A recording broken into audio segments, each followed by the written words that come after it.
Welcome back to the big issue. And I must say good morning for those of you who are watching us on television.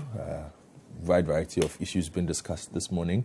The financial sector, the promise of the former president that he will pay back depositors their money within 4 years, saying that the government indeed this year cannot fulfill its promise of paying back depositors. We'll also be having a look at the meeting between IPAC, the EC, and the Eminent Advisory Panel that ended at a deadlock over the compilation of a new voters register. And of course, the big matter of Galamsey and its resurgence, water shortages across the country, especially in the western region, being blamed on that. Excavators that were seized cannot be found. Occupy Ghana have issued a statement. Concerned Small Miners Association, in fact, have leveled accusations. We've had wildlife and forestry officials also say, look, big men are behind this. Deal with those big men if you want to end Galamsey. So a few things on our table. And for those of you who want to get in touch with us, +233 549 986 996, +233 549 986 996. That is our WhatsApp line. You can also try +233 550 585 832. Now, if you want to reach us on Twitter, the hashtag is the big issue at City973, at City973. That is our Twitter handle. You can reach me also on at East Sportsman, and I will gladly read your message. Also streaming on Facebook on the City TV Facebook page. So we've heard Mr. Jackson and Nick Pakbo on the financial issue. Mr. Jackson, do you have any other comments to make before I go to Sydney's take on this? No, go ahead. All right, then. So Sydney Kisleyford, I'm sure you've heard what's been going on this week with regards to the former president's statement that he will pay back within 4 years. He disagrees with the strategy, and when he looks at the budget, he does not believe the president's promise that everybody's money will be paid this year. So which am I good morning, viewers and listeners. So which am I commenting on? All of them at the same time? Yes, we are discussing finance, so everything finance. Okay, so do I need to comment on former President Mahama's statement that he will pay everything? If you don't want to, you can skip it. No, because it's a lie, so I don't know whether I should comment on it or not. Should I? You can. Well, I don't see... First of all, I doubt very much if he will win the election, so that's a different story. Mm-hmm. You see, it's these reckless promises that politicians make is what has germinated the manifesto document, the annual manifesto comment that, you make all these promises, and then when we come, we have to figure out how we are going to fulfill them, only to disappoint people who believed you during the election campaign.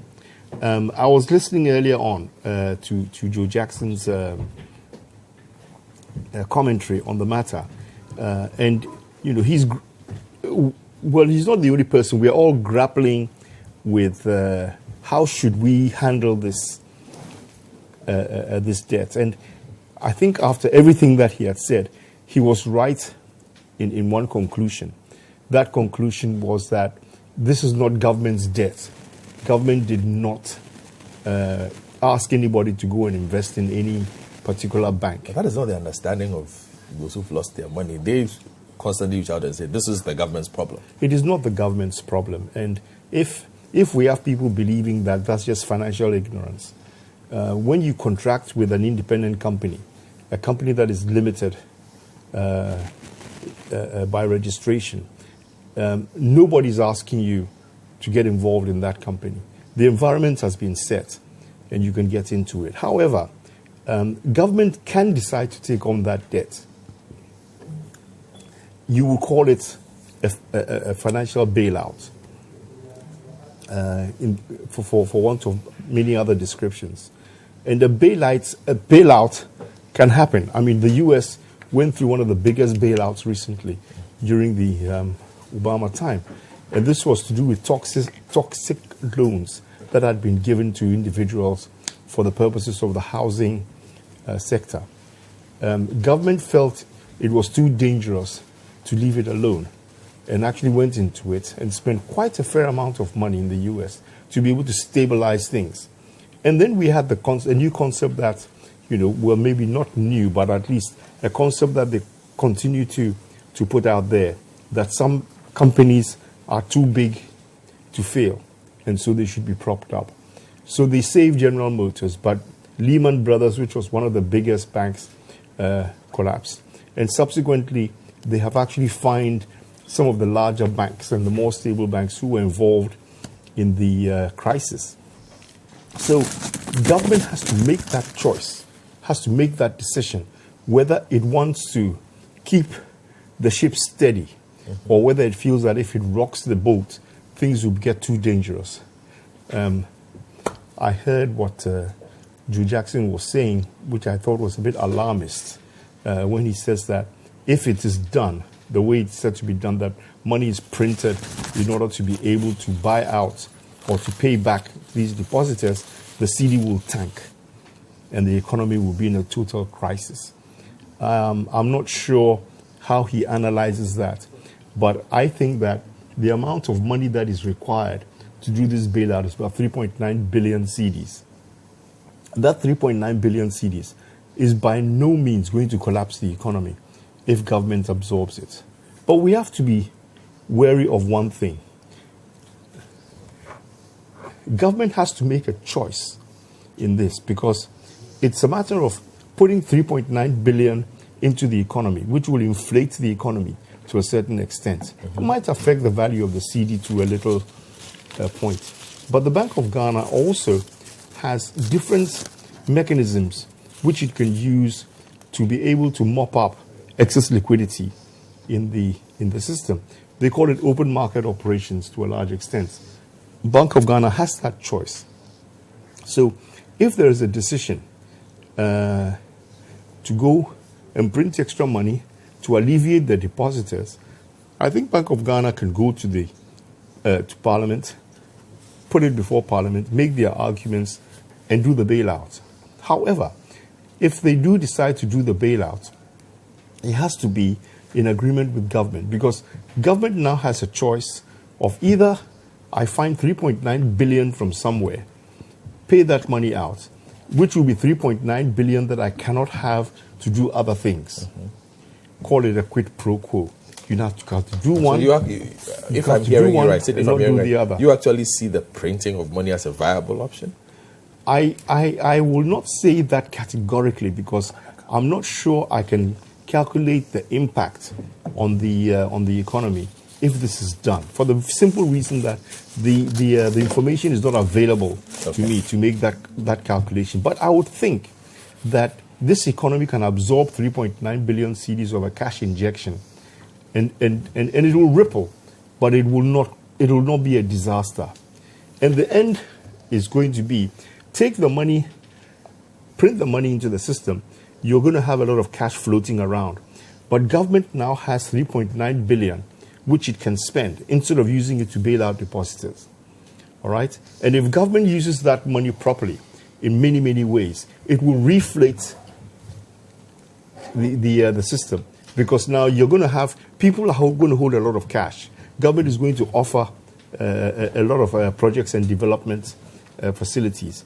That in itself, I think, will level things out and stabilize matters. But like I said, the information is not available, so it's difficult to make that calculation. But I'm dead certain that somewhere along the line, the Bank of Ghana, if it was thinking about doing this, and I don't know how they are thinking, but if it was thinking about doing this, I'm certain the Bank of Ghana can figure out whether it needs to bail out. What's the alternative?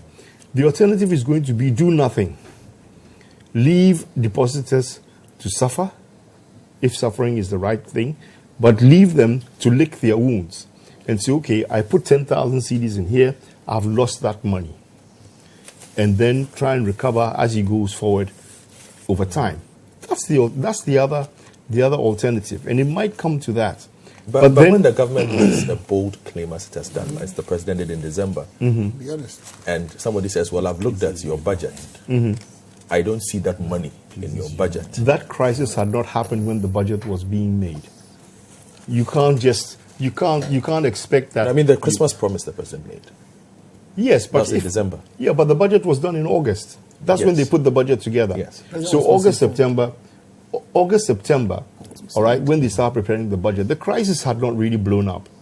At the time when this crisis came The up, crisis was out of hand by then. I'm talking about December 2019. you had not calculated exactly how much it was. All right, so you can't put a figure As in of December the budget. 2019. Yes, you can't do it. You can't do it. When you're preparing a budget, don't forget you're looking forward to and anticipating what you need to do to go forward. You cannot sit in a budget office, in a budget room, and say, "Oh, banking crisis might probably come up, so let me put 4 billion aside for the banking crisis." If you have no inkling that that situation is going to crop up, you can't budget for it. But I'm saying the point I am making to you is the banking crisis started in 2017. By mid 2018, it was full blown. So how do we say in December 2019 we don't know what the numbers are? In 2018, you did not know exactly the scale of the crisis. All right? But by early 2019, we did know. We had a fair idea. Yes. But have you made the decision in 2019 whether you were going to bail out the depositors or not? That's what they had said. What was the strategy? What was the strategy that you were going to adopt? They knew they That's were when going they to set out the capped payments. They knew they were going to do the amalgamated trust, the Ghana amalgamated trust. They knew they had an option to do the administration issue and consolidate several of the banks into one bank. That they knew. But exactly how much the depositors' money was that would have to be bailed out, you couldn't tell. You couldn't tell until you had got your receivers in there, you had got your forensic team in there, you've been able to ascertain exactly how much you are dealing with. Now, thing is this, should government actually step in and bail this thing out? Because if they do so, what they are doing is protecting the persons who committed the issue. All right? That's what they are doing. By stepping in and bailing out, they are actually saying we are providing respite to these people who committed these issues. And you know the law takes its time before it actually gets to doing it. The receivers have been appointed. I think the receivers are going too slow, in my opinion. I think the receivers could be a lot more vicious and they should really get this thing off the ground. But what we are seeing is quite a bit of pedantic evolution of what we are trying to do. I think it can go faster. Okay. Now, if the receivers can move, all right, because part of the issues that are being discussed now is this: a bank is established under particular regulation. Directors and shareholders agree they will abide by the regulations of the central bank. Depositors have come under trust and they have put their monies into the bank. Now, we are looking for that money and we can't find it. We can't find the depositors' money. Bank of Ghana is saying, not only have you lost the depositors' money, you also came to take money from me for liquidity support. And that money too, we can't find what you have done with it. However, what we do see is that your bank has set up other companies, has bought other banking institutions, has invested in assets, brick and mortar assets. It has gone into buying other semi-liquid assets that should be able to be liquidated so we can get our money back.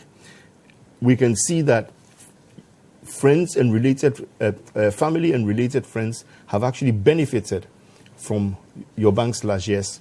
And we can see that generally the situation is so badly eroded, so much so that your adequacy, your capital adequacy is completely non-existent or way, way, way, way beyond what it should be. Because of all of these things, we are asking you, where is the depositor's money? Where is the depositor's money? And if you cannot prove to us that you have actually safeguarded the depositor's money, which is what you agreed to do under the regulations of banking, then we have a problem with you. And that problem we have with you is there's a suspicion that you have misused the depositor's funds. And that is what this whole thing is about.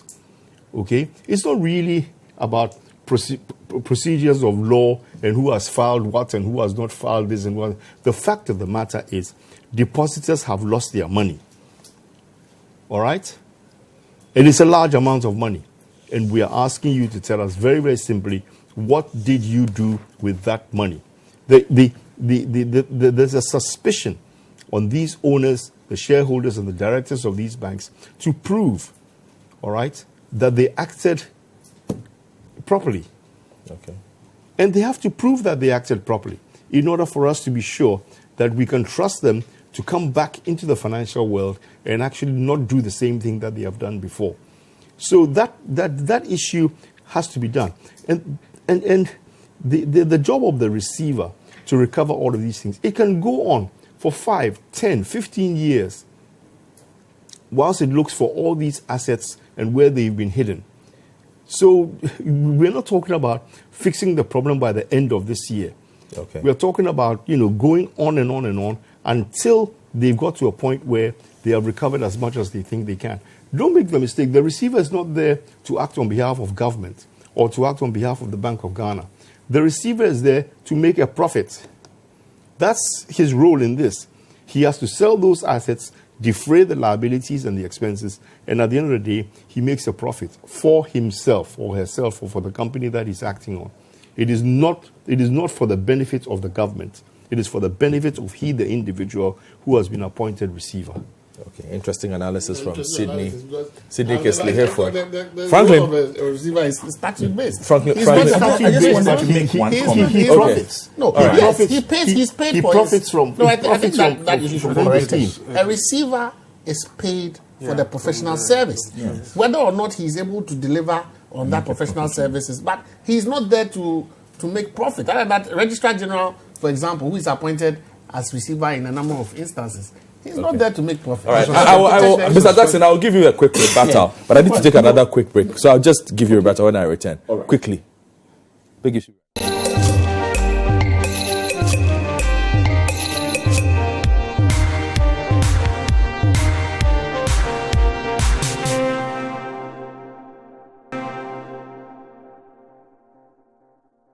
Welcome back from that really quick break. Mr. Jackson, you said you wanted to make a quick comment and then we go to Franklin. My comment was really that Sydney talked about 3.9 billion.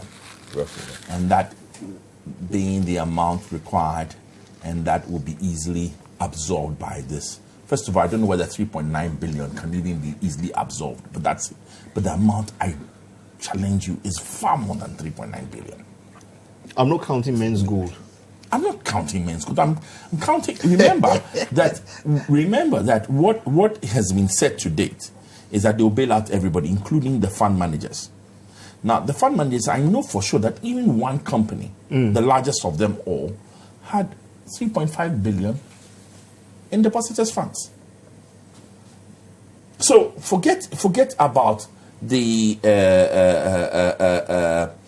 BOG announcements, which started with UT and Capital Bank, went through Consolidated Bank, and then the finance houses and the savings and loan. Remember, you also have 52 companies, fund managers that were closed down, and that one alone, we're talking about anything up to 8 billion. Yeah, but 2/3 of those were already they were not operating. Okay. But even if they were not operating, they have depositors. Yeah, they do have depositors, but So like I say, and then at least one of them, which was operating, has in excess of 3 billion. So 3.9 billion is a woefully low estimate. Well, admittedly, we are all estimating, but 3.9 billion is a woefully low estimate. But that's the number that government is saying is obligated to find. All right, that's what government we is have to obligated to challenge find. that number. We can only challenge it when we have final balance sheets of each of those fund managers, and we can actually just do simple arithmetic. Right now, you cannot do it. Okay. And also, it's not the full liability that has to be settled. Some of them will actually offer to pay back in order to be able to be reinstated if they can. All right, so we don't know yet. And so I take what government is saying. Okay. Fact of the matter is, whatever we do, government cannot put in more than it is deciding to put in. And right now it is estimating 3.9 billion. Okay. Whatever calculation we come up with, government has to either agree or not agree. That's the way I see it. Okay. Point made. Franklin, good morning. Morning, and I see that you have a new set. Yes, yes. You've I've also seen you looking around, admiring the Yes, set. I have. And, It's a fantastic it's set. interesting. Everybody across the table is very well dressed as well. Coincidentally. Coincidentally.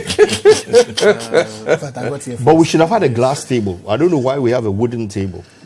We should have had a glass table. Discuss the We should nuances know of whether decor this later. table is When locally we are made off by camera, we any- can this discuss the locally nuances of made. decor. Is this, This table locally locally made? Yes. It's not. This is imported. This is not. Imported from. I smell Local some content issues. This is local from. content This issues. is will from. come No, out. no, no, no. This is from Okay. Turkey. Yeah. This is not for you. It's from See that Turkey. people are- see that two people who are causing you grief. This one. It's not me. But your shirt is nice. That is yours. All right, thank you. Anyway, quick comment from you on the finance issues so that we can move on. Well, look, at the end of the day, most of the conversations about this financial crisis have been had. It is true that we should not be bailing out persons who went on an expensive, if you like, expedition. But the fact of the matter is that it's also because the financial sector knowledge about the financial sector hadn't actually deepened that much. And so, fund managers or managers of these funds decided to go on the frolic of their own, and then this mess has been created.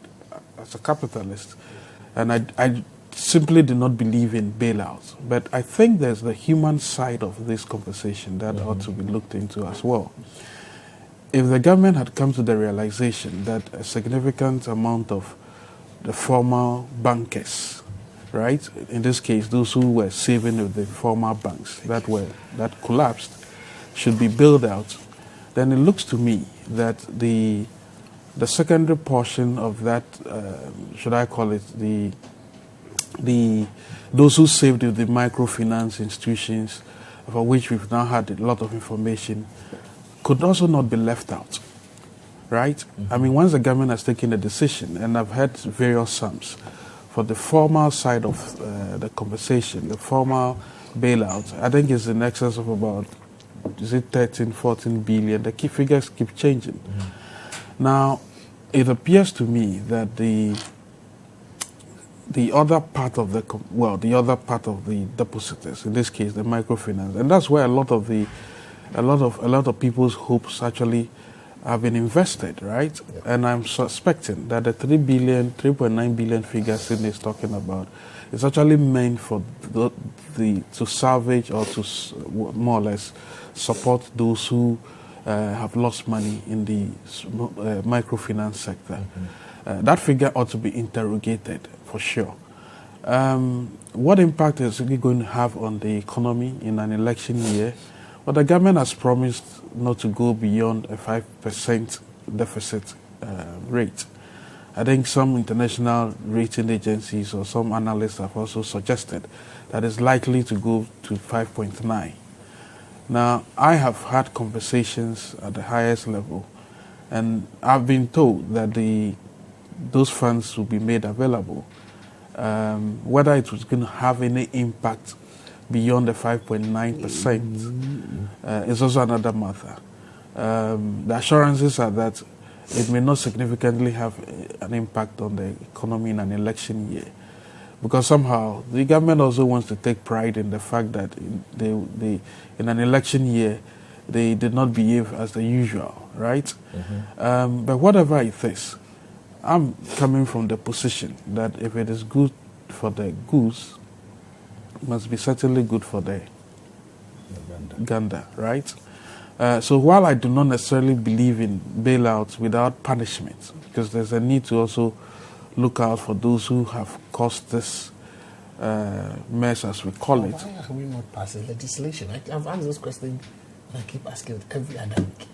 In any other country, when there's these kinds of crises, legislation is immediately passed. You have Parliament setting up a committee, they will look into it, and they will pass legislation to address it. As we see, we have not. Depositors? We have not passed any legislation that criminalizes conduct of directors and shareholders in respect of these alleged activities that. Well, I'm not making excuses. I thought it was in the financial and deposit takers. Not quite.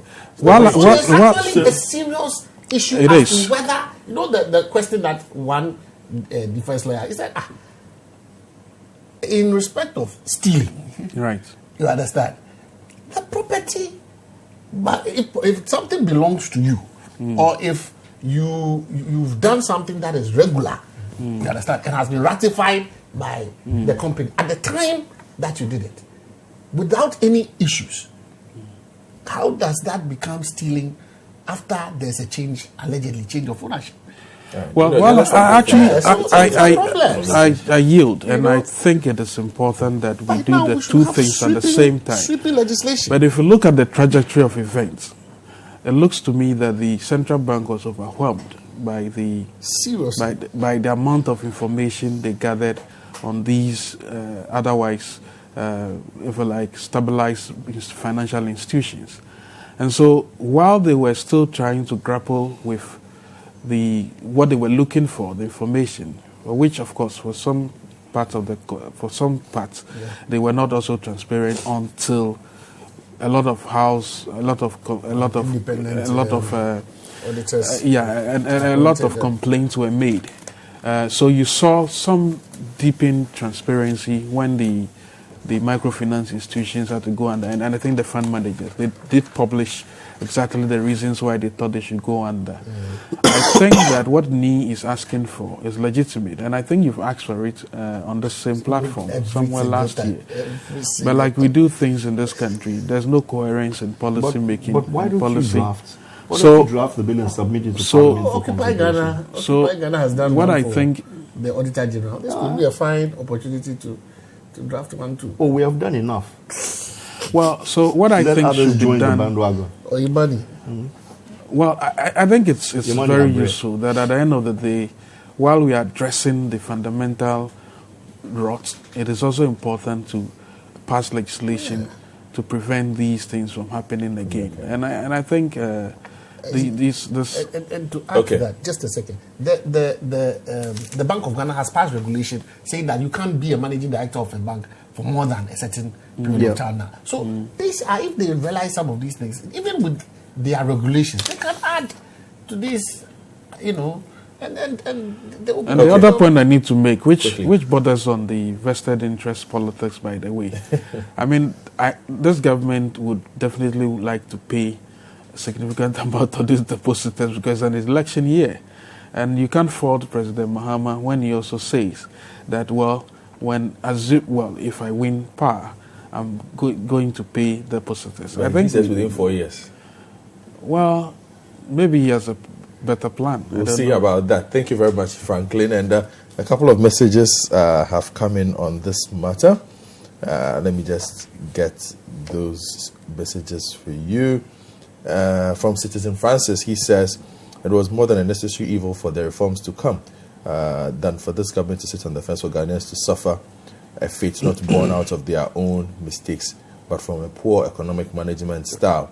While there may have been some numbers that have lost their jobs, if the reforms had not been activated, millions would have lost their money. I think the government is trying its best to solve this financial problem, but it should make more information available to the public. Praise from AJ. I think a lot of people seem to want that maybe the Bank of Ghana and the Ministry of Finance should speak a lot more to the customers who have suffered with this. Okay, so keep your messages coming in on the big issue. The number is +233 549 986 996 +233 549 986 996 or +233 550 585 832. Okay, so we move on to our next conversation. I was wondering how you remembered all those numbers. And you have written it on a piece of paper, and you are just reading it. Okay, so let's talk a bit about Galamsey, and then we'll wrap up the conversation on the big issue with the EC IPAC eminent advisory. Franklin, are you on the eminent advisory panel? These days you're on a lot of panels. No, I'm not. But you were in there? No, I wasn't in there. And I've been wondering why that was actually set up. It looks to me that was set up to help with the headwinds that were going to come with this election. We'll get there. Don't worry. We'll get there. Let's deal with Galamsey first. Now, this week, it's been on the table. And the Forestry Commission says that unseen powerful persons are behind the resurgence of illegal mining in some forest reserves in the country. Now, one of such affected forests is the Bekwai Forest Reserve in the Amasia Central District in the Ashanti region. And the last time reporters got there, 17 hectares destroyed simply for Galamsey. Now, the Bekwai District Manager of the Forestry Commission, Rexford Chum Damwa, told journalists that the situation is getting out of hand as the illegal miners enjoy military protection. He said that illegal miners often refer to powerful people as their bosses to carry out their operations. Now, the chairman of the Interministerial Committee as well on illegal mining has been commenting on the issue, and he says, though the situation is murky, government has made some remarkable gains. And then we've also had the media coalition against Galamsey and Occupy Ghana, ably represented by Sydney here, who are demanding that government provides explanation into the disappearance of excavators that have been seized from illegal miners. Now, their statement stems from a comment made by the Minister of Environment, Science and Technology, Dr. Kwabena Frimpong, watching that dozens of Galamsey excavators that have been seized, have disappeared. Now, this issue has made its way to Parliament as well, where the ranking member on Mines and Energy, Adam Mutawakilu, wants the matter investigated. So we'll take a few voices on this. We'll come back. Sidney Sleaford will begin this Galamsey conversation for us. We came here with all forces, and we came and they also had a military protection. Military protection. The actual entry started around 2nd January. The whole Xmas period I was around, patrolling all over, making sure that nothing happens, because that was the time everybody travels for the joyous moment, and so the whole Xmas I was around, so patrolling with my team. Is taking it's just like 2 weeks. Yes, from 2nd January, this whole thing. We came here about 3 days ago. This Dagion was not there. Just 3 days ago, I came here. My regional boss wanted to also see things for himself, because I was reporting on a continual basis. I have taken so many actions, arresting the Chinese, coming here, trying to stop the excavators and move them out. You mentioned that 2 Chinese are involved in this, and yes, that they were arrested and given to the police. Have you followed up? Are they still going through the process? Yeah. The law? Yes.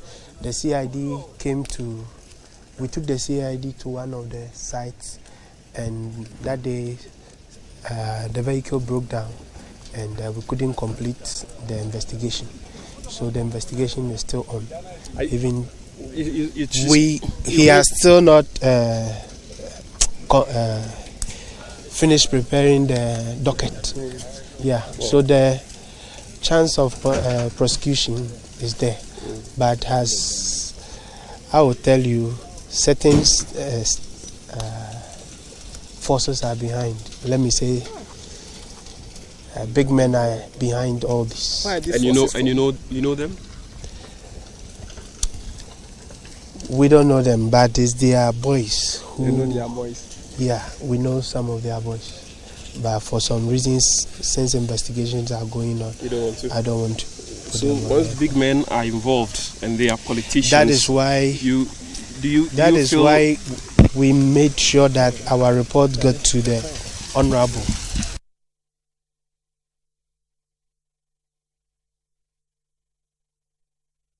Able to move these small miners to the community mining program. These are people who do not have money to rent excavators or buy them or buy concessions. Now, this concept of community mining is that the government will give you a place to mine, and then the people in the community will be put together and supervise and also help in terms of safety and security. And then you earn your money, and it's good for them because it's so organized in such a way that alcohol is not sold at the side. We don't allow drugs and even misuse of drugs such as tramol, prostitution, and things like that. So it is something that is good for the miners themselves, the community that they operate. And so far, we've got more than 30,000 people into the community partner concept. So this has never happened before. And even this concept is being copied in some African countries. So the point is that the fight against illegality is being won, as it were, but we still have challenges, and that's the way we are. And why do we have challenges? See, we are not dealing with people who obey laws. See, the government was aware that some people didn't even know how to mine sustainably.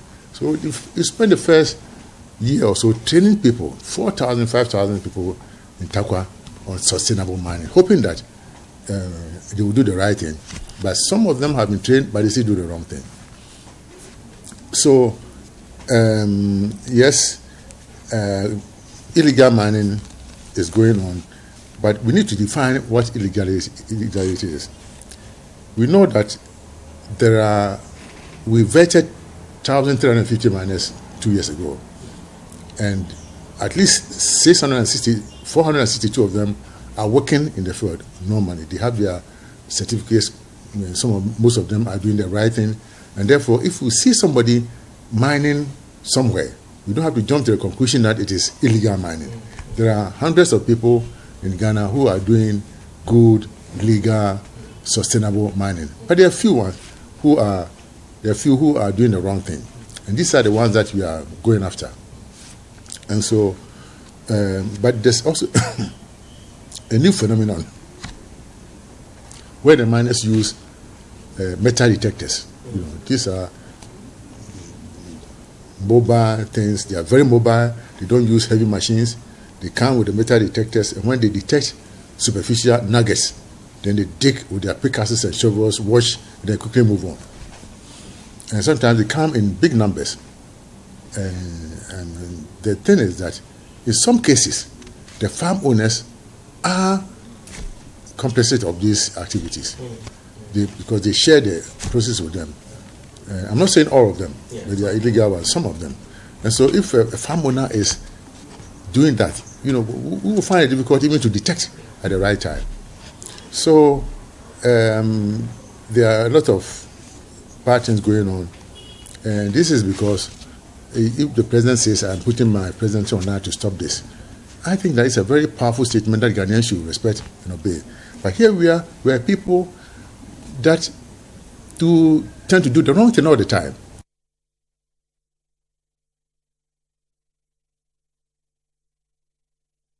The announcement from Professor Kwabena Frimpong Boateng regarding the missing excavators seized in the fight against illegal mining has been received with disdain by many. It is seen by some groups in the mining sector as a clear slap in the face of the fight against Galamsey. The latest group to wade into the matter is the minority in Parliament. The ranking member on the Mines and Energy Committee, Adam Mutawakilu, wants the two ministers responsible for that sector to step aside immediately. I'm so shocked that at this level, excavators could get vanished. Two, it goes to confirm what I indicated earlier in 2019, that the president fight against Galamsey was just to remove those local people who are using the hoe and cutlasses and pave way for party bigwigs, the environment minister and the lands and forestry minister. They should step aside. And clearly, this is a clear sign of the corruption we spoke about. So that is the situation with Galamsey. And Sydney, let me start from you because you belong to Occupy Ghana, and you've asked authorities where are the excavators, because this issue has been pending for a very long time. If you look at, we've had Operation Vanguard for a year and a half, 2 years. They've seized a lot of excavators. And I recall a situation in Ayamfuri, for instance, where the locals directly accused Operation Vanguard operatives of taking excavators. And this question has come up several times. You are supposed to put the excavator somewhere. But if we are to ask today, I'm sure there will be a difficulty in accounting for where all these excavators are. What is going on? Again, we saw the photos from the Bekwai Forest Reserve in the middle of the week. 17 hectares gone, just like that. And we are back to 2016 levels of Galamsey, irrespective of what Dr. Kwabena Frimpong is saying over there.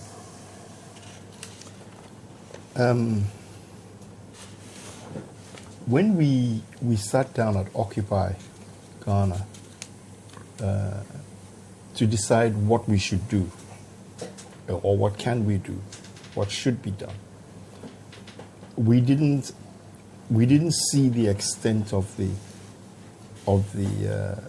damage that has been done, and we found out that this is not only just a matter of artisanal miners polluting the water bodies. The whole regime of mining for gold has taken over completely. It's like a gold frenzy. There are too many people who are seeing easy money and quick money. Let me just ask Joe, the markets for gold back? No, not really. Prices have not improved? Marginally. It's still lucrative, really. But still very lucrative. Especially the illegal ones. Yes. And remember, some of them are just mining, surface mining, very little equipment. You don't need to put in too much effort. No. An ounce of gold is fetching what, $2,400? Yeah. It's an ounce. So it won't fetch you $2,400. Well, if you sell it to a middleman, you won't get $2,400, but you probably get about half of that. Yeah, it's a lot of money.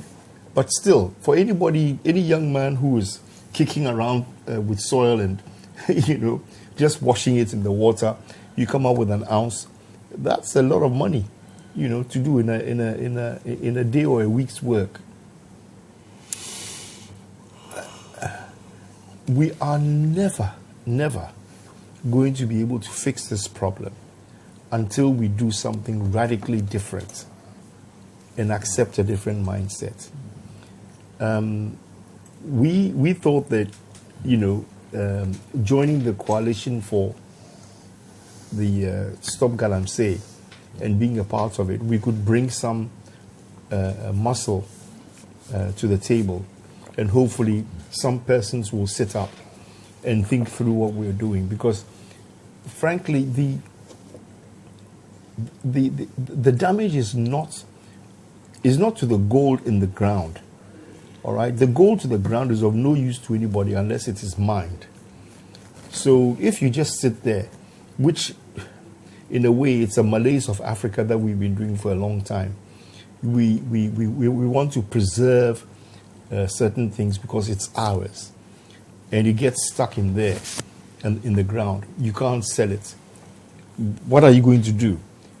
So as for mining minerals and commodities, it will always have to happen. Either it happens for the benefit of national, or it happens for the benefit of the individual. You are never going to be able to tell people in a village community, all right, who know that there is gold under the ground, they should not touch it. The damage is to the water bodies that we have, which we need in order to be able to get good community water provided. And if we don't take this seriously enough, give or take a few years, we will have such polluted water bodies and poisonous water bodies that it will be next to impossible to even talk about potable water in this country. And of course, who are going to benefit? Those who provide sachet water, and they provide bottled water, etc., etc., etc. And these are the big conglomerates whom we can't afford to leave alone to be able to use a social conscience to do anything. Now, we've suggested many things in the past. I have a different opinion for how we can tackle this issue. And I'm saying, and I've said it many, many times, I repeat it here, there's a law for large-scale mining operations. There's a law for small-scale mining operations. There is no law for micro-scale mining. And when I talk about micro-scale mining, I am giving another label to Galamsey. All right? We've outlawed Galamsey, made it illegal, for the very simple reason that we have not provided legislation to control it. My personal view in all this is the Minerals Commission should put together a micro-scale mining law.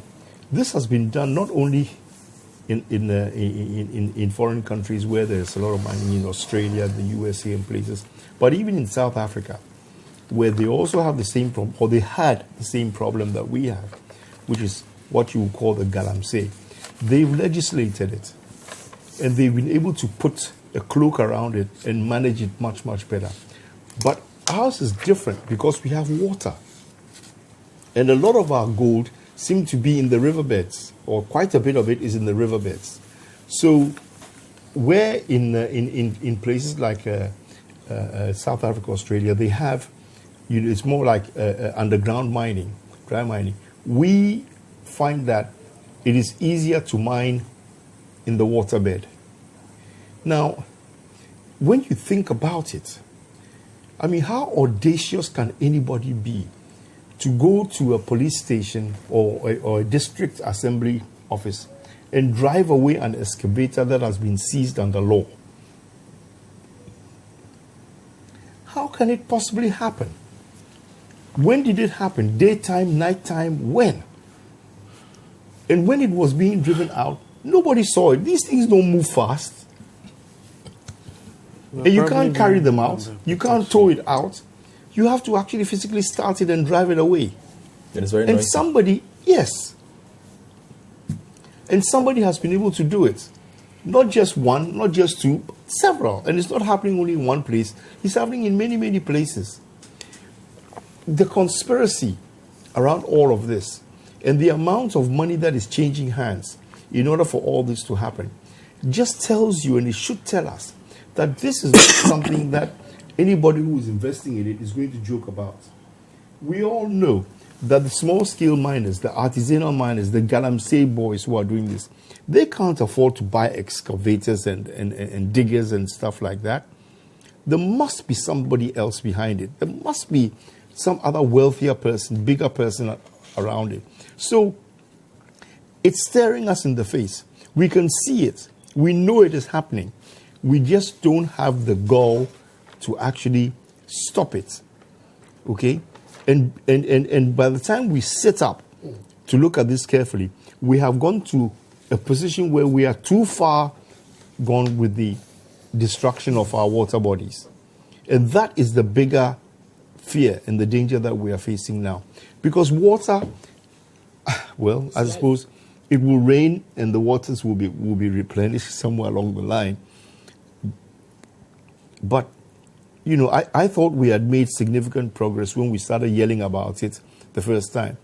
And I know that we put a couple of samples of water in bottles here in the studio where you could see the color of the water before the Stop Galamsey campaign, and as time went on, it improved. Maybe we became too complacent too quickly, that, you know, because of the campaign, the water body had improved, and therefore there was no need to sustain it. But what this is telling us is we have a big problem. And the Galamsey issue is tied into the forestry issue. Okay? It's very, very tied in. Because if you look at the Etiwa forest and all the others that are there now, the extent of damage is so bad. I don't even know whether we are ever going to be able to recover that forest as we go forward. If you take a drive, okay, I took a drive from across the east, from Likwe and Vakbo in the Volta region, and I crossed all the way through to the western region. And you cannot get there without seeing what has been done. I mean, there were certain parts that we drove about where riverbeds were bubbling. It was bubbling with gas. You could see that it had got to that point where it was so bad that the contamination had been able to deprive the riverbed of oxygen. So you were getting, bubbling gas like a volcano, and most of the trees you could see the heads were decapitated, which was just an extent of the damage that had been caused. And it was so severe. So severe. I was sitting in the car and I was just completely blown over and amazed as to how we could get to this point. But we are there. This is where we are now. The damage is severe. It has been caused. Government has to decide firmly whether it is going to fix this problem or not. Well, the government feels it is fixing the problem. It is not. If you listen to Dr. Kwabena Frimpong-Boateng, he's talking about a lot of wins. I think playing ostrich with this is not going to resolve the problem. Simply thinking that, we can pay lip service to it and hide behind some cloak somewhere and it will happen. It's not going to happen. We have to be decisive about it. And if I was younger, this is something that I would move students to campaign about, because this is their future. Young men and women have got to understand that this thing can get out of hand so quickly. And if they are not careful, very soon they will become totally dependent on imported water and sachet water. And this is not the way we want to go. Apart from the fact that we are not even going to get good enough water to bath with. You're going to get to this point. It's terrible. All right. It's really, really terrible. Thank you, Sydney Kesliaford. Nee? Yeah. See, when the fight against Galamsey was initiated by civil society, adopted by government, it had 100% support across board, because we could see graphically. I think Graphic had the picture. We showed some years back the vegetation cover and then the current destruction. And if you drive on the Takrady Road, I don't know, it's the River Pra, you stop on the bridge, there's a particular bridge that you cross over, and you just look at the color of the water. And when the operation started, you could see the change in the color of the water. And then after some time and the thing started going south, you could see the change as well. There is, what we see now is an unfortunate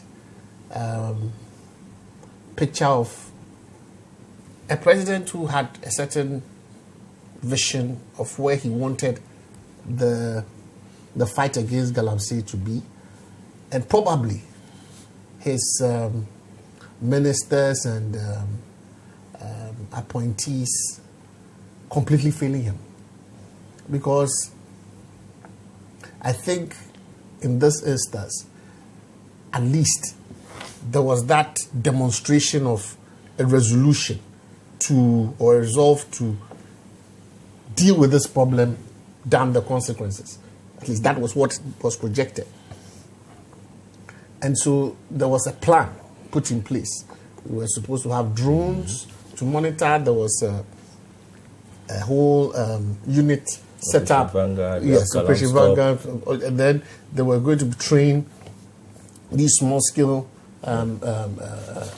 legal, because remember that there are legal small-scale miners and illegal small-scale miners. So they did a relicense. They did a relicense. So we had an elaborate program, and we were supposed to follow it, and we were to see the benefits.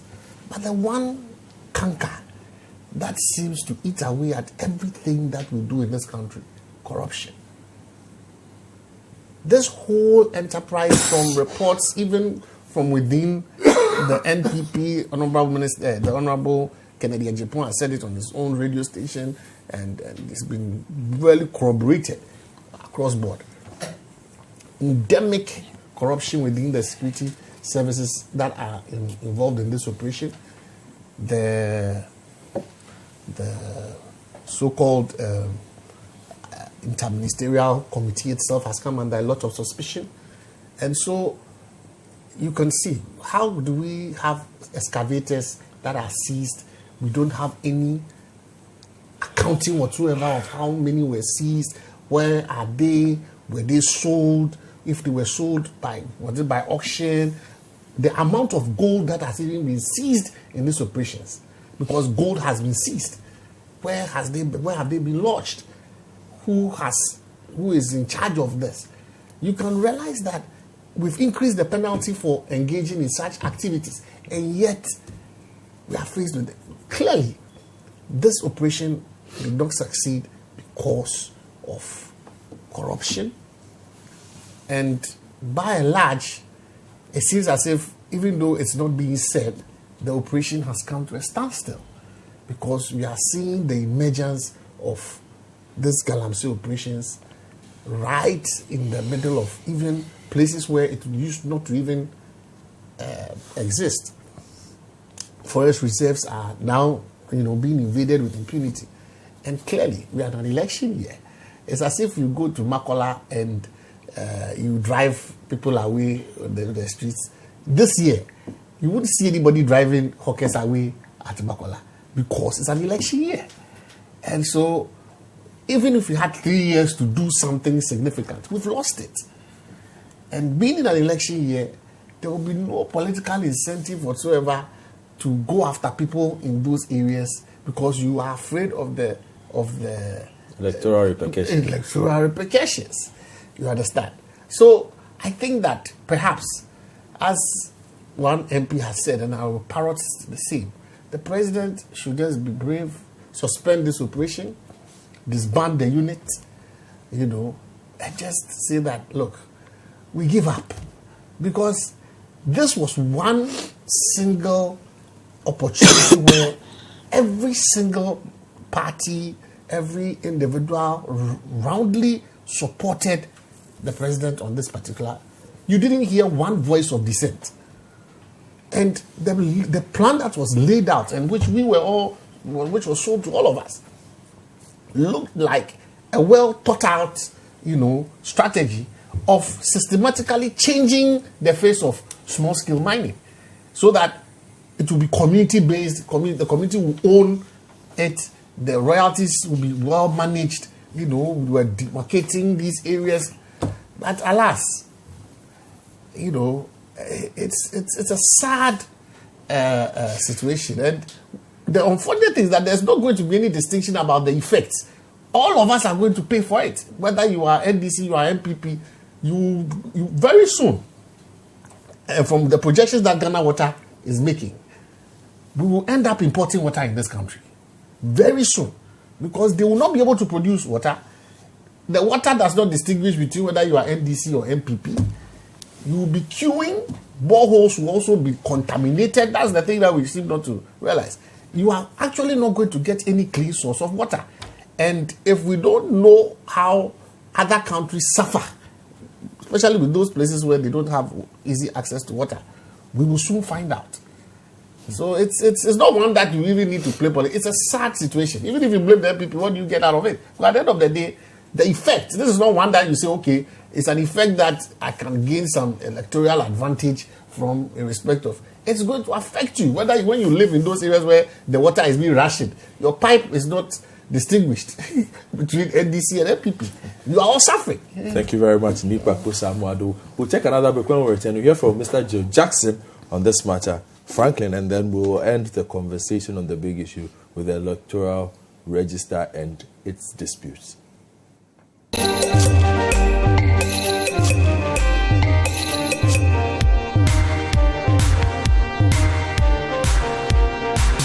Mr. Boo. Welcome back, and we just have been having this Galamsey conversation. Everybody's affected by this, and everybody is worried.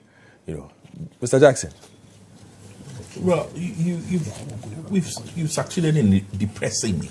Oh, It's a depressing situation we have now, right? When you have a situation where there seems we are always condemning partisanship and what it's doing to this country, and yet we are confronted with a situation where there seems to be some consensus as to what is going wrong, but we are throwing our arms up and saying, you know what, we can't do anything about it.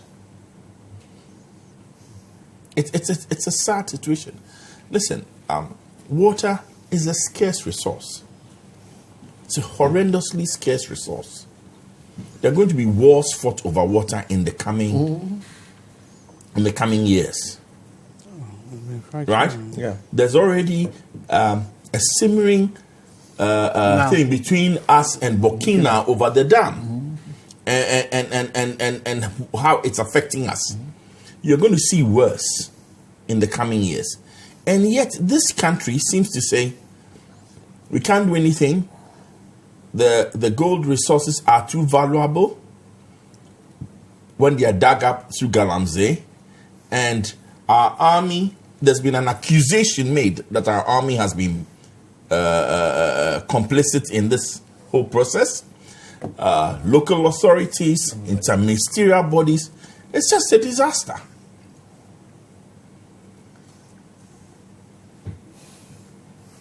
I really don't know what to say. It's just a depressing situation. Franklin?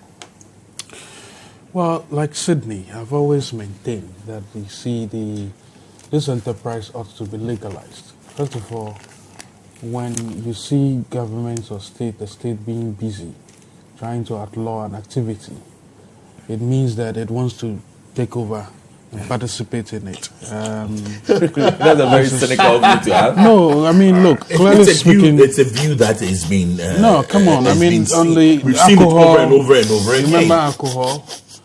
Yeah. The bootleggers, I'm told. Mm-hmm. I mean, these things have always happened. And who was it that said if government were a product, it would be illegal to sell it? Because essentially what it means is that while you have an economic activity which is catering to the needs of a vast number of unemployed youth, what you do is to find out exactly why they are doing it in a very offensive manner and then try to regularize it, right? And they are doing so because, one, the permission needed in order to procure a license in itself is a hydra-headed enterprise because you have about 14 or 15 steps to take. And you need that license all the way at the center. So by the time you procure a license, before going back to that concession that you have, someone more powerful would have taken over, probably aided by the state, would have taken over. And there's this view which I think our constitution also probably wasn't helping us as well with, that when everything that is found beneath the land actually belongs to the state. That is fundamentally actually flawed and is against the property rights regime. I mean, I'm making theoretical arguments here because it's something that is already there anyway, that anything found beneath the land belongs to the state. So the state has the authority, and if it is a bad state, the authority to, as it were, you know, not just degrade, take out, and possibly degrade as well, and then try to exclude everybody else from the enterprise. The other point that ought to be made also is that the cost of doing this business, which is called illegal mining by the state, is actually prohibitive, right? It's so expensive to be able to get into proper legal mining. So I think we need to be solving this problem looking beyond the interventions we are making in terms of the alternate sustainable livelihoods. Because as gold obviously is attractive and is selling at about 1,500 per ounce right now, what it means is that people will still engage in it anyway. So what you do is to regularize it, which partially seems to have been done. But it's been done it's been done to cater to people who could actually afford, right? I think we should open it up and let everybody, if young people could be asked to go into some sort of cooperatives and supported with some money, maybe now that the financial system is a bit difficult, maybe the state can decide that as part of its alternative livelihoods interventions to solving what it terms illegal mining, it could as well gather these people, train them, give them some significant support, and then let them engage in the mining properly.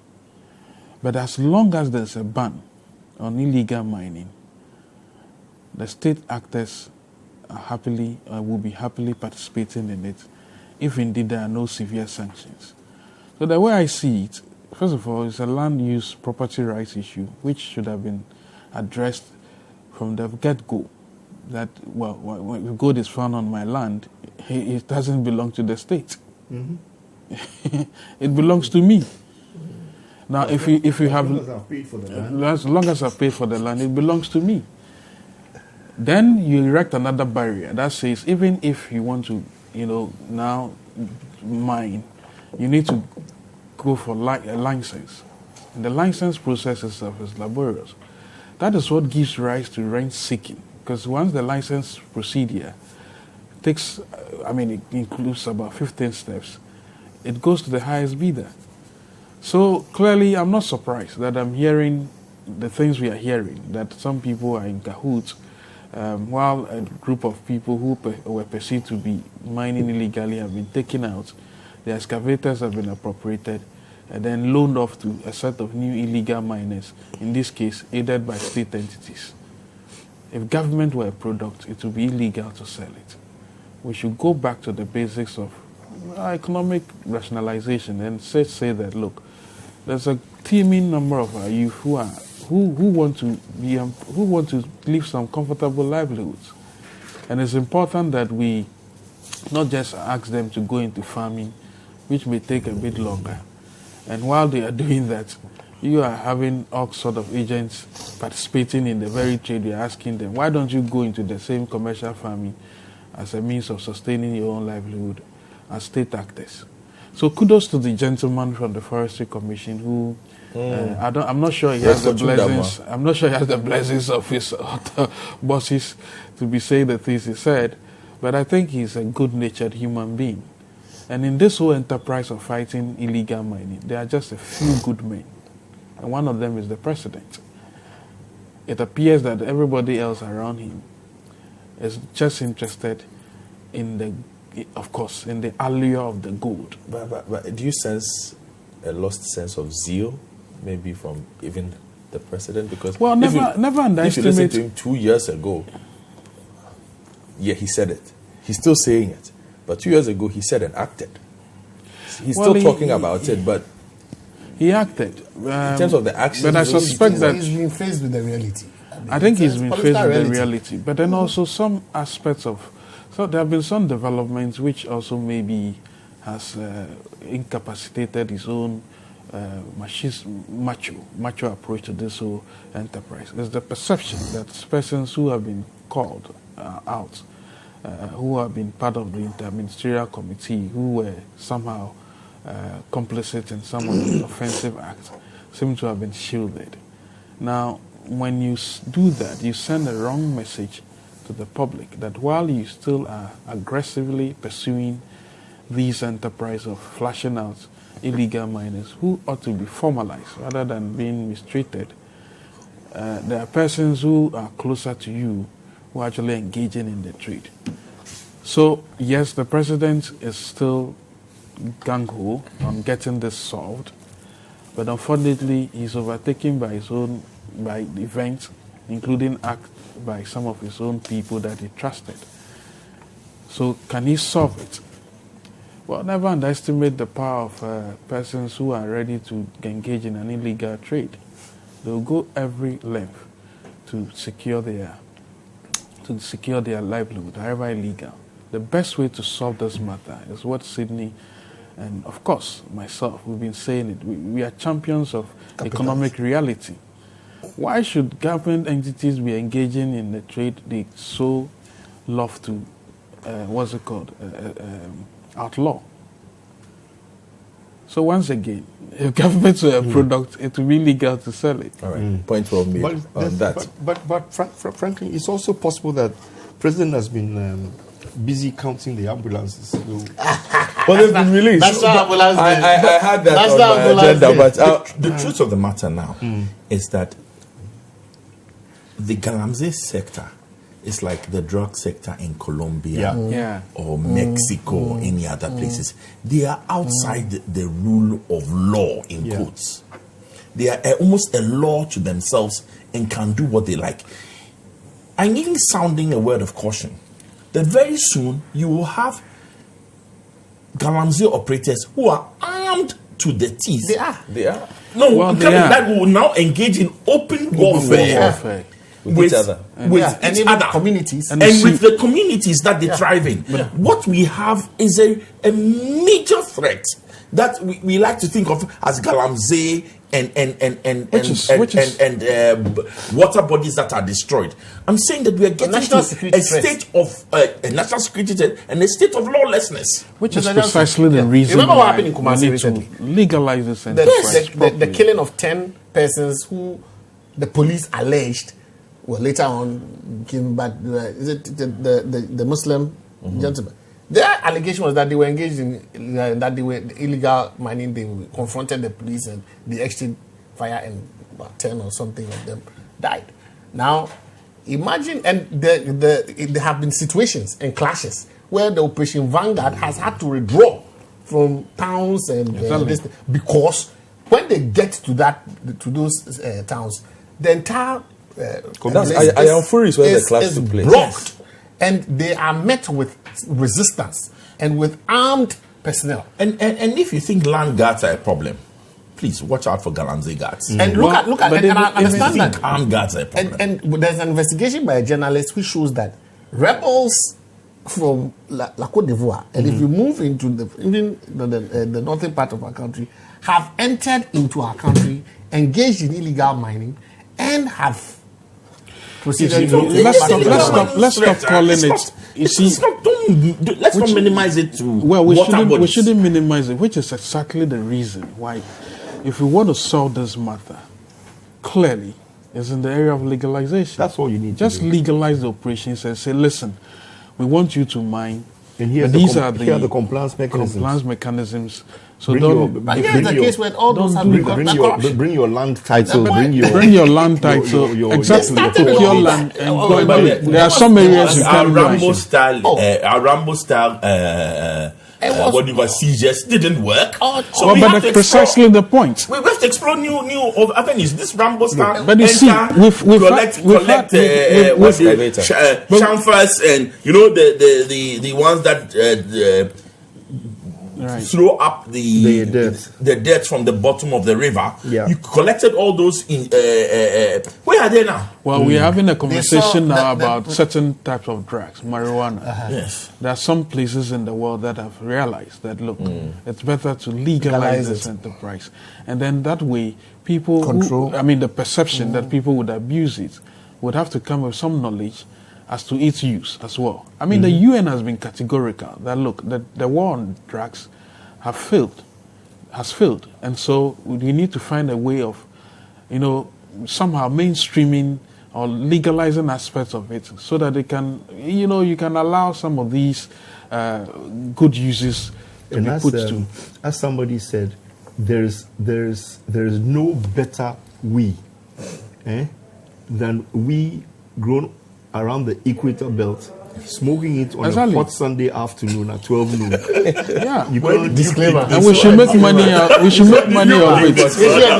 Very much so. I think Sydney is talking about the medicinal aspect of the product. Leaving his head to be promoting the use. But that's the point. Precisely the point. But we shouldn't forget. Sydney, We shouldn't forget. Drink your tea. We shouldn't forget Sydney, one thing. drink your tea. The Liberia War Fueled by was illegal fueled mining. by illegal mining. And the Same in illegal- Sierra Leone. illegal Exactly. diamonds. Same in In Sierra Sierra Leone. Leone, there is so much gold and diamonds in the ground. I have been to Kenema.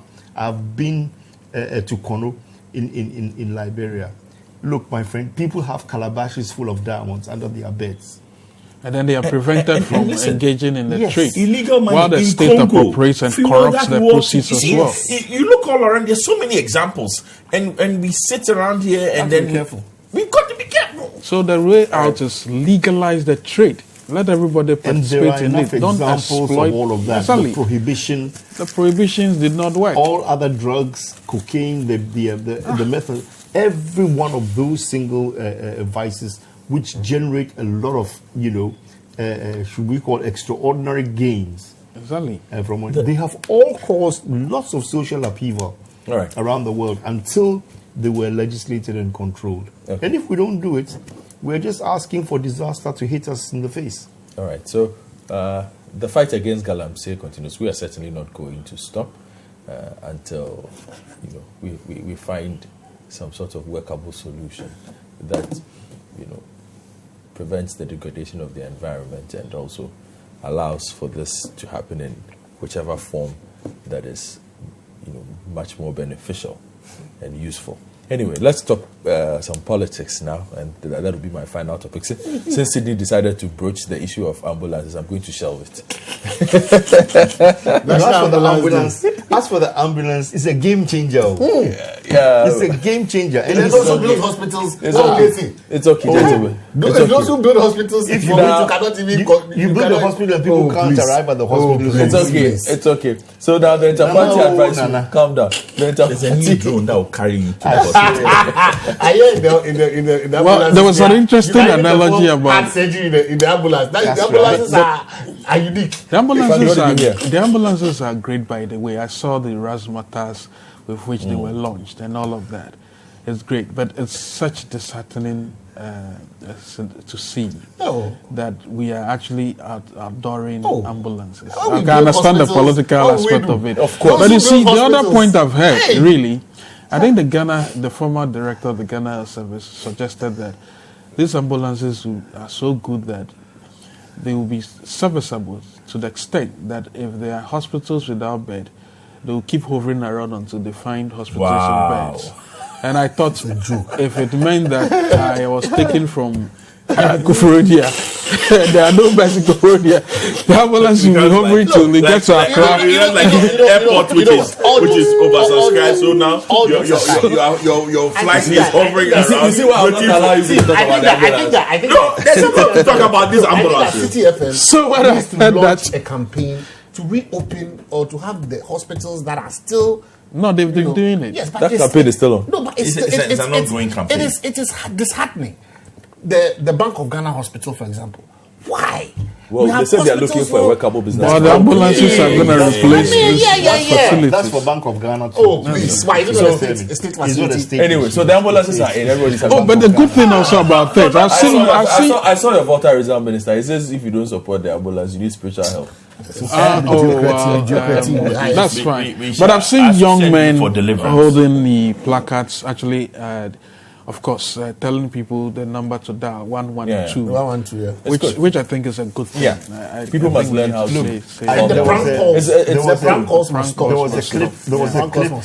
was a clip that was doing the rounds on social media. Sydney, finally. When you saw when the ambulance arrived at Odudu, Ofecho. They were playing the song and cleaning the car. They played Ofecho and were cleaning the car. They gave the ambulance a bath. Open the hospitals. Open the hospitals. Show us that you can open hospitals. Build hospitals and open hospitals. But the perception that the ambulances are a gift from the president, in itself, it's so interesting. Whatever the dynamics are, the ambulances are. I mean, I love Ghana. We need more. Hospitals are not even asking for holidays to be made after them. It's okay. They didn't even launch it. It's okay. Well, you didn't one comment on the hospitals, though. You didn't do. We are not discussing hospitals. We are discussing hospitals. No, we are not. We are discussing hospitals for the last few minutes. We are discussing how many medical schools have we not built in this country? We are discussing the Interparty Advisory Committee, which held a meeting on Thursday, January 30, to engage over the controversy surrounding the EC's decision to compile the new voters register. Now, we were there with Sixtus Don Ulo. He reported that the meeting ended in a stalemate. It's like nobody was to really make progress on this matter. So let's hear Sixtus's report, and then we'll come in hear from Franklin and Nipapo. Will begin this conversation for us. Thursday's meeting was held at the Coconut Grove Regency Hotel in Accra outside the premises of the Electoral Commission, where the meetings have conventionally been held. It was held under tight security with heavy representation from the various political parties, civil society, and the Electoral Commission itself. Present were Samuel Ofosu-Ampofo, Johnson Esiedu Nketia, Peter Boama Otukono, and Same Jemfi, all of the NDC, John Boedu, Obi Amwa, Same Ewuku, and Henry Nanabuachi of the NPP. Religious leaders, Most Reverend Charles Gabriel Palmer-Buckle, Archbishop Duncan Williams, Reverend Professor Marty were also present, but the meeting was not conclusive. The NDC and the inter-party resistance against a new register were disappointed. We are saying that if you are to compile a new register, go through all the processes, and the register will be ready by 8th of November, less than 1 month to the election, then of course it means that this register cannot be used for election 2020 because when filing of nomination and all other things takes place before 8th of November, and that you need a credible and current register as a basis for parliamentary and presidential candidates to file their nomination. Civil society group were denied the opportunity to make their own presentation. So what's the way forward? Be that as it may, we have come to a very important conclusions. The Committee for Eminent assured us that they have heard all the presentations. They believe that each side has made a very reasonable contributions, and so they are going to formulate their advice and then present it to the Electoral Commission. We are not satisfied. There was almost look chaos at the camera for us. For us, we think that the EC themselves have come up with a proposal, and they are looking for a reason to compile a new voter register. Not because the voter register is not credible. They cannot define a proper reason to compile a new voter register. But the NPP, on the other hand, thought otherwise. The point has been made that the EC is independent enough. The EC cannot be controlled by any person except what the Constitution provides. And that if this is the way they want to go and funding has been provided, the best thing is to reason with them, look at some aspects that if we think they can alter, they do so and listen to us. But at the end of the day, just like in previous situations where you have your say, you advise, they take some and leave some, they went ahead, and at the end of the day, we expect them to go ahead with what they said they would do. We have to be decisive. I don't know, they demonstrated a timeline which takes off on April 18th. They demonstrated a timeline which takes off on April 18th. I am expecting and believing and hoping that by the 18th, they will be ready to take off. For the inter-party resistance, the fight against the EC's quest for a new voters register must continue unabated. Bernard Mona, national chairman of the People's National Convention, is a leading member of the resistance. We think that the EC has not convinced us and that they want to lead this nation into a disaster. We want to prevent it. Go ahead to occupy the offices of the Electoral Commission? Absolutely. As it stands now, we have not had any clear way. So our Tuesday march to the Electoral Commission. The Eminent Advisory Committee is yet to get back to you. Well, they have issued a communique. I don't know whether they have given it to you, the media, that today's meeting we have some presentation and they will go and meet with the Electoral Commission to come up with a definite position. So as it stands now, we have our activity schedules to embark on, and we intend to go on them. When are they expected to get back to the EC with the advice? They never told us, and we cannot force them. This is obviously not the last of this matter we have heard. Opinions still sharply divided over the question of whether or not we need a new voters register going into the 2020 national elections. The inter-party resistance against the compilation of a new register is still obviously opposed to the idea, even after this marathon meeting. And as we have heard, they are going to go ahead to occupy the offices of the Electoral Commission until they hear what they term a favorable response. As to what a favorable response would be to these parties, we are yet to hear. Reporting for City News, I am Sixtus Dong Ulo.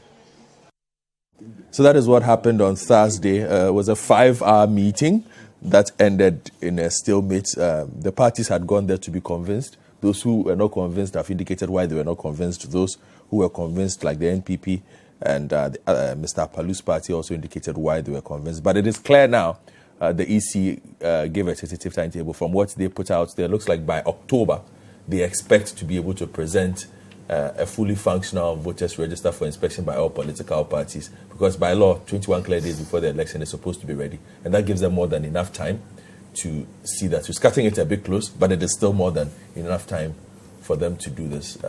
Those who disagree say they are still going to go ahead and protest. Franklin? Well, first of all, I think that the processes we are adopting in order to cloud the crucial issues about this electoral register matter is rather unfortunate. I think we are trying to use traditional means, spiritual means, and some processes we call engagement. Spiritual means? Well, because the eminent body has spiritual directors as well, right? They have a number of people. No, but that is no. not. But no. What I'm trying to say, I think you should. This is, of course, I'm making metaphorical statements. That is the most unfair statement I've heard from you in a very long time. Rephrase. When I say on the committee is so spiritual. No, but I'm Catholic. The other eminent. But you see, the point is religious leaders. Anyway, let me just make the point. I'm just trying to say that there is a technical matter that ought to be dealt with. There's a cost issue that is supposed to be dealt with. All these processes are actually vague, and I think the EC is using or misusing these rather eminent persons, which also include very respectable persons. I mean, spiritual. You are going there again. No, but I'm making. You see, let me land. I'm trying to say that the elephant. Here. No, but you don't get my point. I'm trying to say that these are respected persons in society who have been put together, as it were, to douse the flames that the EC itself has created. And I'm thinking that it's unfair to them to be put into this particular, to be part of this rather very murky, if you like, procurement gig. Basically, that's what it is. Look, first of all, the EC has not made any justification, has not claimed that the voter roll, as in the data we have, is so bad or messed up. They've never made that point. Well, it's a point that came up during this particular meeting. You see, from what I'm told, hold on for me, I'm just providing information for you. From what we were told, the NDC asked the EC a direct question. Yes or no? Is it credible? And the NDC said they were not satisfied with the answer. They did get a response, but according to them, they were not satisfied with the response that they received. Well, which is where the matter actually should originate. Is the database that you have right now credible or not? If you are not able to answer that question, everything else you are building upon this whole thing, it's complete charade. Is it charade or charade? Charade. Because the fundamental reason for getting a new register is to suggest that the database we've collected with the same biometric verification equipment, it's so bad today that you cannot vouch for that register. They've never made that claim. In fact, publicly they haven't. Now, the argument is that, well, listen, about 0.6% of the voter roll we have right now, who were all biometrically verified, registered and verified, that's about 14 million people. Only 34,000 people would have to be manually registered. And because of that, because the machines would have to be, the response, of course, the machines cannot verify 34,000 persons. Because of that, we should replace the entire equipment, the entire processes of voting, right? And we are saying that in most jurisdictions, it's been certified that there's some allowance of about, the failure rate can be sometimes as high as 2%, right? Which is allowed. But if your failure rate right now, as you speak, is less than 10%, what is the justification in replacing the equipment you have invested in, upgraded since even as recent as 2016 and 2018? They purchase equipment. We've seen reports of that. You purchase equipment to ensure that these systems that you have are upgraded. And you spend $60 million as early. You're sounding like a broken record. Let him go. See, he said the same thing last week. He said the same thing the week before. But it's his time. Then make sure you give me enough time so I can criticize, frankly, as part of my delivery. Well, fine. And we are saying that per your own investment, model, you've been upgrading the systems. And the systems we've upgraded have cost the taxpayer $60 million. And since 2016, you delivered almost 4 elections. And the last one is as recent as last month, which you delivered. And the biometric but they are saying it was delivered at a stretch. Look, according to what was the percentage? What was the percentage of failure? It was less than 10%. But they are still saying it was a stretch. Look, when the first time we used these machines, the failure rate was 33% in 2012. It's reduced. Okay. Please, let me land. Let him go on, please. It's reduced from, subsequent elections. It's so reduced that it's less than 10% right now. And you know these machines very well. Don't forget, anytime you are using new equipment, in fact, then it's the examples are replicated all over. In fact, Kenya, when they bought new equipment and started doing the registration, they had to even abandon the process. Yes. Right? In Tanzania, it was also equally a mess. In Afghanistan, it was a mess. So the argument is that you spend $60 million of taxpayer money upgrading the systems as recently as 2018, use them to deliver elections as recently as 2019. You cannot now come and claim that all these machines are kaput, dead. And so you want to now spend $150 million to go and procure a new set of machines whose procurement processes themselves are vague. And we are telling you that you cannot be telling us you are going to spend $3,000 on a laptop as part of these biometric verification machines when countries like Zimbabwe, which we thought obviously is corrupt, ran a very transparent system and bought these same machines at $1,003. So we are asking you, tell us, where are you procuring these machines from? What cost comparators were done properly to determine this? Because people in Uganda, where Uganda spent $33 million, by the way, on running the similar system. People in Kenya who spend less than $1,000 in doing same. People in the DRC, far more populated than us, who spend about $2,000 in running the election. And people in Nigeria, far more populous than us, who spend $1,442 in doing same, are not different human beings. So tell us, why are your costs inflated by almost 60%? These are the arguments we are going to have. It has nothing to do, you see, this whole thing about the peace campaign, and that's what really baffles me. Oh, we need a very peaceful election. We are saying that you know machines, you know them, you've known them for the past 8 years. These machines have delivered, they've served you quite well. All of a sudden, because you have to continuously upgrade it, and spend far less, like $50 million, in buying whatever that you want to buy in order to deliver the next elections in 2020. You want to ditch $60 million worth of investment, which has helped secure elections that have been hailed internationally as credible. All of a sudden, by international observers, ditch all of those and say the laptops are dead, the biometric verification machines are dead, the data center is possibly dead. Crash. The administration. They've made issues of battery life. But that's the point. But I keep telling you, never underestimate a determined mind that wants to waste taxpayer money. Want to procure. They've not been able to rebut any of these arguments. So this whole charade about peace, about putting together a group of eminent persons, I think they're actually defrauding them. Okay, thank you very much. And it's not fair on the person. Let me come to the politician here. So that's the argument. But frankly, it has only cost us $2 per person. It's not true. It's not $2. $60 million. Even our elections are too expensive. Look, our elections. We know that, but it's not an issue on the table. Let's not go there. I don't have too much time. But that's why we need to talk about this. We'll get there. When you come up with something that is clearly a figment of your imagination, and you are confronted at a high-stakes conference and asked very simple questions. Do you have a credible register? That was the question. Do you have a credible register? They gave you an answer. You just didn't like the answer. What did he never said it was the data was they not credible. told you that. The answer was no. Hold on. They never, still, listen. From the report, I have not heard a single look. The report. Read the report. The report handed by the EC to the parliamentary committee, which oversees. They've never said that. They've never said that their database is not credible. They said so in 2012. From when during the consultation, and we are using the consultation. Yes. Which one?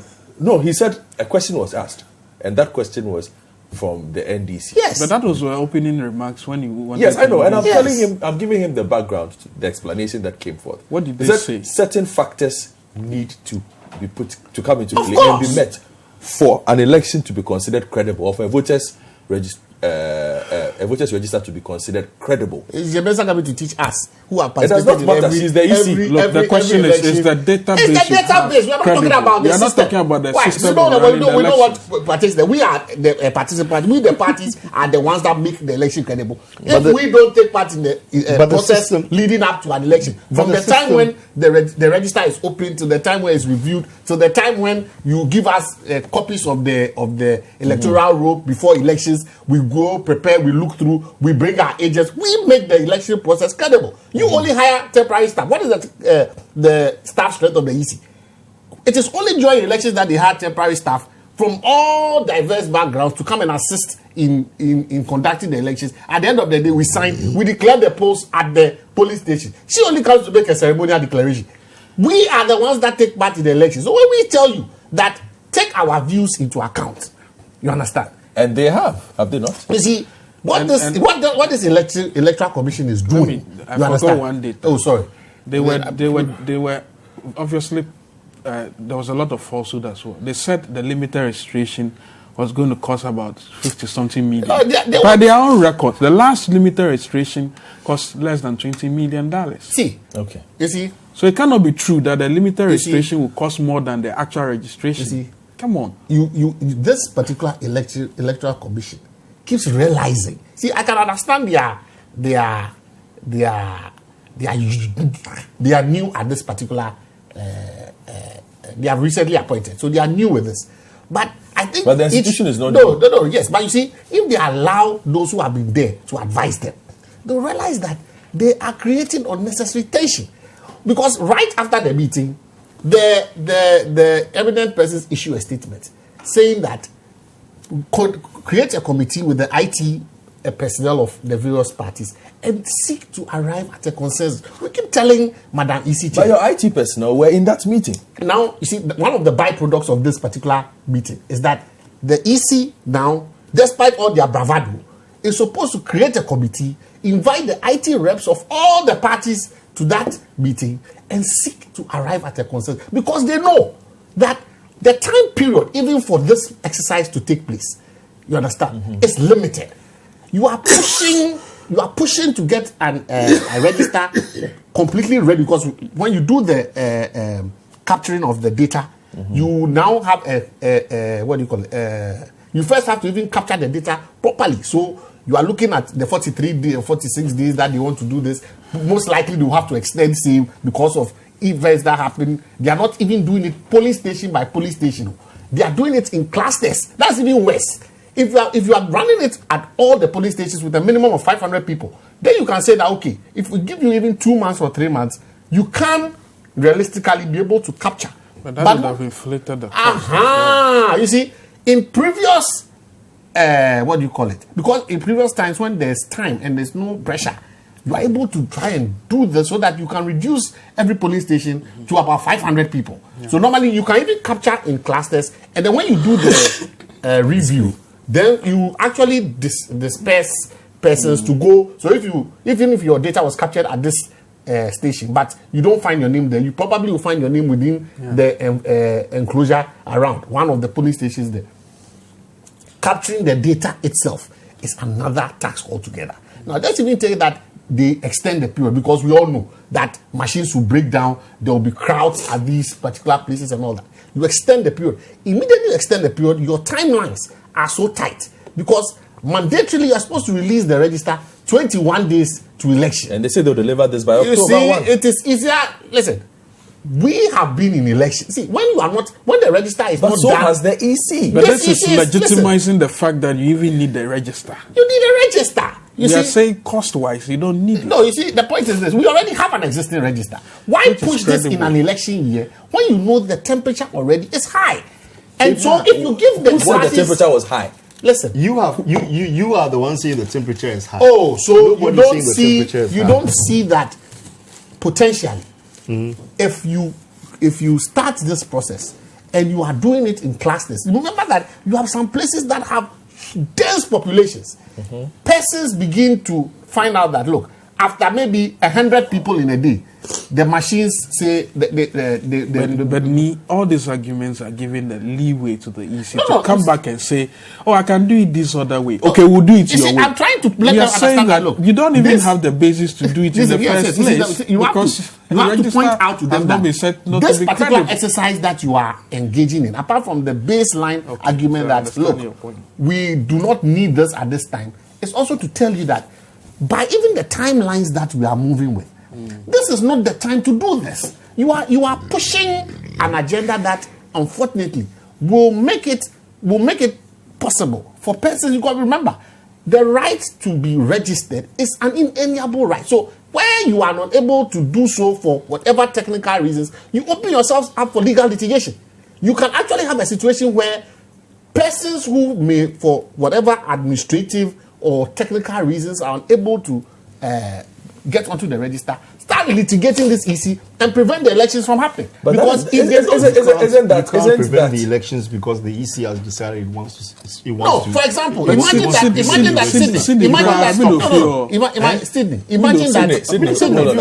stop it. Talk to me. Imagine that you have a certain mass of people, let's say even 100 or 200 from some various constituencies, who are not able to be registered during, they become disenfranchised. And the constitutional provision, and there's case law for it. Mr. Ten Adi went to the Supreme Court in respect of this issue, that he was not registered within the period of registration, and the court ordered the EC to put him in there. Imagine that we have 100 or 50. They will all be put on. They will all be put on subsequently. What kind of situation are you creating? What kind of problems will you be creating for the registrar? But is that not a regular situation that happens every time we do this? You see, but that is why you normally do this. You don't do this in the election year. You do it in a time when you have the space and opportunity to correct all the errors. The system you have, you've been using it, and you've been improving the system. In December for district assembly, you inaugurated. Where's the example that says you cannot do this in an election year? I think those arguments are side arguments. I don't want to focus on that. Yes, you see, my point is this. We have enough issues to deal with in an election year. Managing the peace is important. We beg the EC, we've told the EC that. But why does it always come down to managing the peace? You see, when you say that, you actually we have a peace council. We don't have a peace council. Let's use the peace council to talk about the register. We don't have a peace council. Because every time you say that, then it means you are simply saying, well, if you disagree with us, we are going to mess with the peace. No. Then you have people coming to stop. You have. But we have a peace council. That's their job. Remember that citizens have the right to demonstrate in respect of their political beliefs. You understand? And they have a right to defend the Constitution. Now, when you make them feel that you are taking away a right, or you have potentially and you have a certain mindset to interfere with a certain right, why should opposition parties be saying? Why should opposition parties? You have time for rebuttal.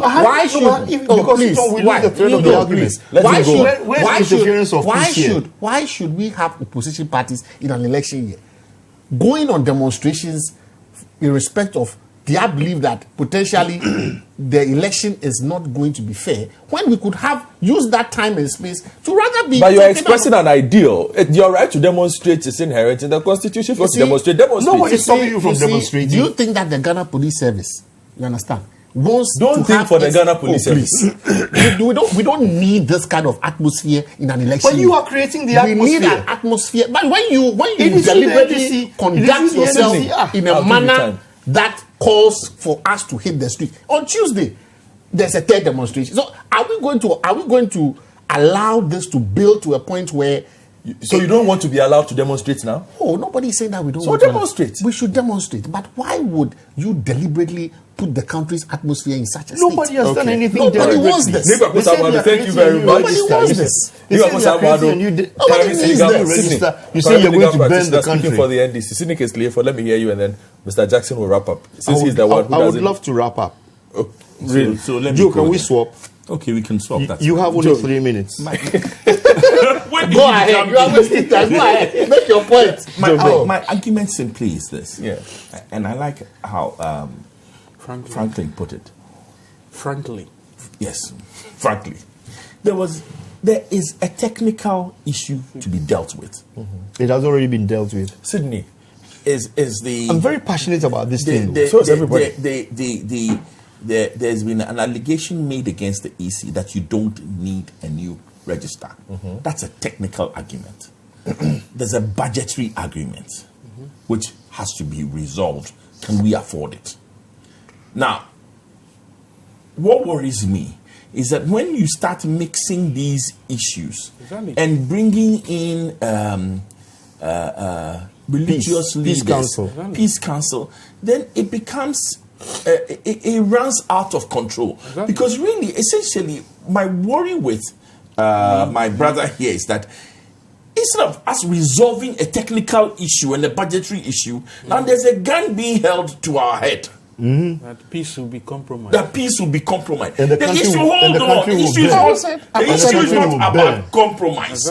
The issue is, one, do we need a new voters register? Yes. If we do, can we afford one? Yes. Is there a cheaper way to get to where we want to get to? No.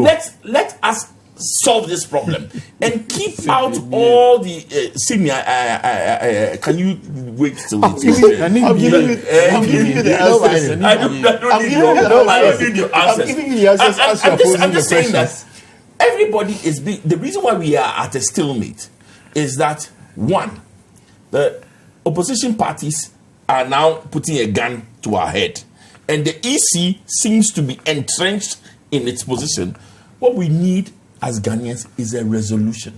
Really? We need a resolution, a technical resolution. That's why they proposed the technical committee. We want a situation. Hold on. We need a technical resolution, and we need to know Yeah. that can we afford it. You see, we keep hearing things. Sorry to take you back. We'll pay everybody. We'll put in a new what do you call it? Register. We will pay all contractors. Some of us who are looking at the cost side are wondering, where are we going? Can we conflict of interest issues? Well, those are clear from the Occupy Ghana statement that there are some conflict of interest issues that they have to address. The CSO Imani statement. It was sorry, not Occupy. Occupy is definitely not Occupy. He's protecting his turf. Well, you see, and that ought to be made quite clearly. The experts who are advising the EC to procure these new systems were interested parties at some point. How they managed to be procured to be advising this advice also need to be known as well.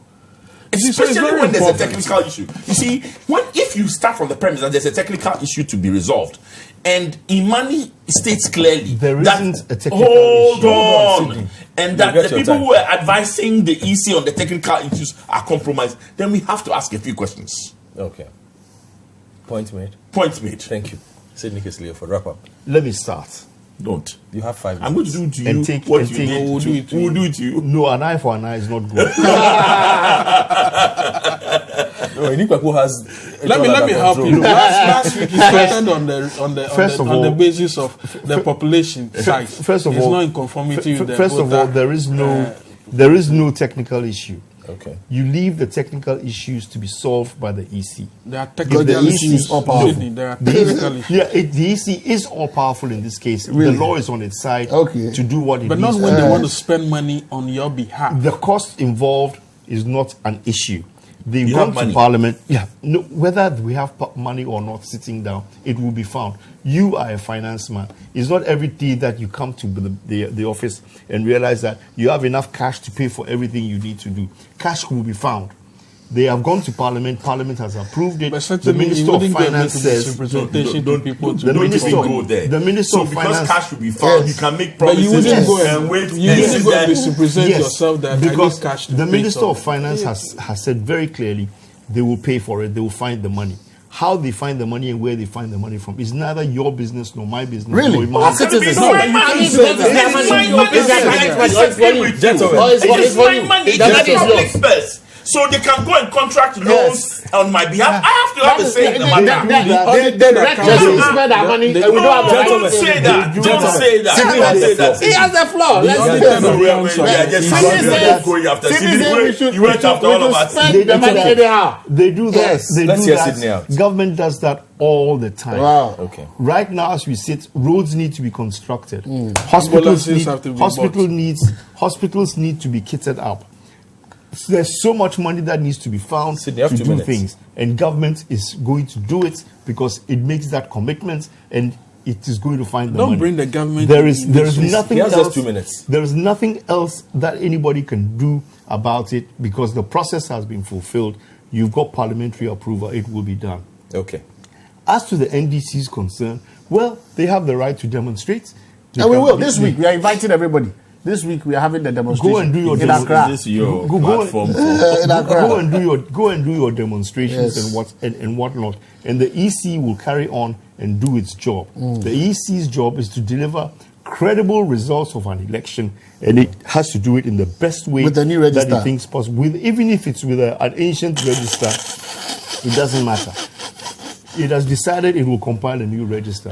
Whether you like it or not, that is what will happen. Really? So yeah, it will go ahead. If you want, burn the country. If that is the NDC tactics, I beg you. If your point is, I beg you. If If that is the NDC's tactics, all right, that if you don't get your way in everything, then the country must burn and everything must be destroyed. Then go ahead. Part of your but point. this is part of my point. I think that this is the old-fashioned way of the aluta and the mayhem. Ghana has gone past that. Okay. It is old-fashioned, it is out of date, and nobody wants to hear that nonsense. Vote count it was not demonstration. Nobody wants. That was 4 years ago. That was 4 years ago. Nobody wants to hear that. Let my vote count is history. Nobody wants to hear that nonsense anymore. So let my vote count was nonsense. The young man that lost his life was on a nonsensical error. You guys, wow. So now I hope his relatives are listening. You are just arguing. You guys simply says that let my vote count was a nonsensical venture. Time is up. Let us have peace. Time is up. I beg you. The man says it's a nonsensical my last one sentence. Let us have peace. Let us have progress. Let's get on. Let's have peace. Let's get on. Yeah, let's get on with this But thing. it's precisely the problem of this country. Everything we do in this country, let's do it has to be peacefully. And yet you want to cheat. It wants to be. There's no cheating involved. Okay. If the register is compiled, everybody The register uses it. President Adado, I think we want to. Can I say something quickly, Franklin? Can I say something quickly? You can't say anything quickly. I think for you to say. I think there are messages. Franklin, there's nothing for you to say. No, just one thing. No, there's nothing for you to say. You're going to say the same thing. We'll discuss it for the last 6 weeks. Franklin, calm down. Sydney. Yes, Prince Henry from Koforidua says, good morning, Godfrey. The question I keep asking the current EC is, why are they keeping the STL reports that states that our current register is overstretched and BVD is obsolete from the major stakeholders like political parties? God knows how many. I'm really messing Sorry. Why are you being so disruptive? And Ghanaians. Okay. Now, let's see. On the Galamsey matter, Daniel from Afram says, Godfrey, the issue with Galamsey in Ghana is the same as the problem with Fulani herdsmen. The very people elected by the society to solve the issues are the people who create the problems. The leaders in Ghana and all spheres of the country are immoral, greedy, and lack morals. They are specialists in convenience and empty grammar. What borders on the common good means nothing to them. For now, we can only lament and wait till the time money ceases to be the conscience of our elected principles. A very strong message coming in there. Okay, let me take one more. In 2024, neither President Mahama nor Akufo-Addo will contest the presidency. Thus, the EC should wait for the NIA to finish the Ghana card, which can be used to compile a new register. If NPP believes they have performed well, then Ghanaians will vote for them. Why wouldn't they just use the same register which brought them to power? This is Kweku from La Paz. Kweku is a sensible man. Now, Adam from Kumbungu says, new register or old register? What does the country benefit? An old register that produced over a million, that produced a winner with over 1 million votes has suddenly turned out to be one saddled with inaccuracies and faults. Why should the country be so bent on spending 440 million to change the register? How very sure are we as a nation that there won't be a post-voter compilation crisis that could potentially throw the country's stability over the peace bar? The devil you know is better than the angel you don't know. Why can't the EC perfect the old software, finish the 2020 elections, and in a very relaxed mood and with less tension, adopt pragmatic steps to compile a new, credible and acceptable register? Posterity won't forgive anyone or institution that creates instability in this country. This is Adam from Kumbungu. So, this is the note on which I will end the big issue for today. A big thank you to Mr. Joe Jackson for coming through. It's always a pleasure to have you in. Franklin Kujo, President of Imani Africa. Nikwa Pusamuado, private legal practitioner, member of the NDC, Sydney Case Leoford, leading member of Occupy Ghana, also a financial analyst. My name is Godfrey Akuto Boafo. I hope you enjoyed this episode of the program. Have a good weekend.